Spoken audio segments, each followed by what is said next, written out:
ഒരു A4 size paper എടുത്തുകൊണ്ട് ഓടിവാൻ നമുക്കിന്നൊരു കിടിലൻ ഫ്രെയിം ഉണ്ടാക്കാം. ജസ്റ്റ് ഒരേ ഒരു A4 സൈസ് പേപ്പർ കൊണ്ടാണ് ഞാൻ ഈ ഫ്രെയിം ഉണ്ടാക്കിയെടുത്തത്. അപ്പോൾ റിസൾട്ട് ഇഷ്ടപ്പെടുവാണെങ്കിൽ എന്തായാലും സബ്സ്ക്രൈബ് ചെയ്യാനും ലൈക്ക് ചെയ്യാനും കമന്റ് ചെയ്യാനും മറക്കല്ലേ. അപ്പോൾ എന്റെ എല്ലാ കൊച്ചു കൂട്ടുകാർക്കും എളുപ്പത്തിൽ ഉണ്ടാക്കാൻ പറ്റുന്ന ഒരു ഫ്രെയിമാണ്. ജസ്റ്റ് ഈ വീഡിയോ ഉള്ളതുപോലെ ഒന്ന് ഫോളോ ചെയ്താൽ മാത്രം മതി കേട്ടോ. അപ്പോൾ നമ്മൾ 200 സബ്സ്ക്രൈബേഴ്സ് ആയിട്ടുണ്ട്. അതിന് എല്ലാവർക്കും വളരെയധികം നന്ദിയുണ്ട്. അപ്പോൾ നമ്മുടെ ചാനൽ ഒരു കിടിലൻ ഗിവ് അവേ നടക്കുന്നുണ്ട്, അതാരും മറക്കണ്ട. അപ്പോൾ നിങ്ങൾ എല്ലാവരും പാർട്ടിസിപ്പേറ്റ് ചെയ്യാൻ ഒരു ചെറിയ ചാനലായിട്ട് നിങ്ങൾക്ക് കിട്ടേണ്ട ചാൻസ് കൂടുതലായി. അപ്പോൾ നമുക്കൊരു റിക്വസ്റ്റും കൂടി വന്നിട്ടുണ്ടായിരുന്നു ഫ്രെയിം ഉണ്ടാക്കുമെന്ന്. അതുകൊണ്ട് കൂടിയാണ് ഞാനിപ്പോൾ ഉണ്ടാക്കിയത്. അപ്പോൾ ഇതിന്റെ മേക്കിംഗ് വളരെ എളുപ്പമാണ്. അതുപോലെ തന്നെ നിങ്ങളുടെ ക്രിയേറ്റിവിറ്റിക്ക് അനുസരിച്ച് ഇതിൻ്റെ അകത്ത് ഇഷ്ടമുള്ള നിങ്ങൾക്ക് വരച്ച് ചേർക്കാവുന്നതാണ്. വരയ്ക്കാം, എഴുതാം, അങ്ങനെ എന്ത് വേണമെങ്കിലും ചെയ്യാം. അപ്പോൾ ഈ വീഡിയോ കാണിക്കുന്ന പോലെ ശ്രദ്ധിച്ച് കട്ട് ചെയ്യാനും 1 സെന്റിമീറ്ററിൽ അളവെടുക്കാനും നിങ്ങൾ മറക്കരുത്. അപ്പോൾ എല്ലാ സൈഡും മടക്കി എടുക്കുമ്പോൾ ഏതാണ്ട് ഇതുപോലെ ഇരിക്കും. ഞാൻ ഇതിൻ്റെ അകത്ത് ആദ്യം ഒരു ബോഹോ ആയിട്ട് ചെയ്യാനാണ് വിചാരിച്ചത്. പിന്നെ അത് വരച്ച് അവക്കാടായി.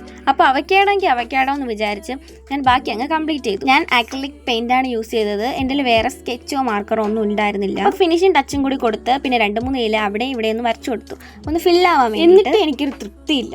എത്ര ഇല വരച്ച് കംപ്ലീറ്റ് ചെയ്യാൻ നോക്കിയിട്ടും അതൊന്നും ഫില്ലാവുന്നില്ല. അതുകൊണ്ട് ഞാനൊരു കോട്ടും കൂടി എഴുതി കൊടുത്തു. അതിനുശേഷം ലാസ്റ്റ് ആയിട്ട് ഫിനിഷിംഗ് ടച്ചും കൂടി കൊടുത്തു. അവസാനം നമ്മളെല്ലാം ഒന്ന് അറേഞ്ച് ചെയ്ത് വെക്കുമ്പോൾ ശ്രദ്ധിക്കേണ്ടത് ഈ പോർഷൻ ഇതിന്റെ അകത്തേക്ക് വരുന്ന രീതിയിലാണ് നമ്മൾ മടക്കി വെക്കുക. അപ്പോൾ ഇതിന്റെ ഫൈനൽ ഔട്ട്പുട്ട് എനിക്ക് നന്നായിട്ട് ഇഷ്ടപ്പെട്ടു. നിങ്ങൾക്ക് ഇഷ്ടപ്പെട്ട എന്തായാലും സബ്സ്ക്രൈബും ലൈക്കും എങ്ങനെയുണ്ടെന്ന് കമന്റ് ചെയ്യാൻ മറക്കല്ലേ. ബൈ.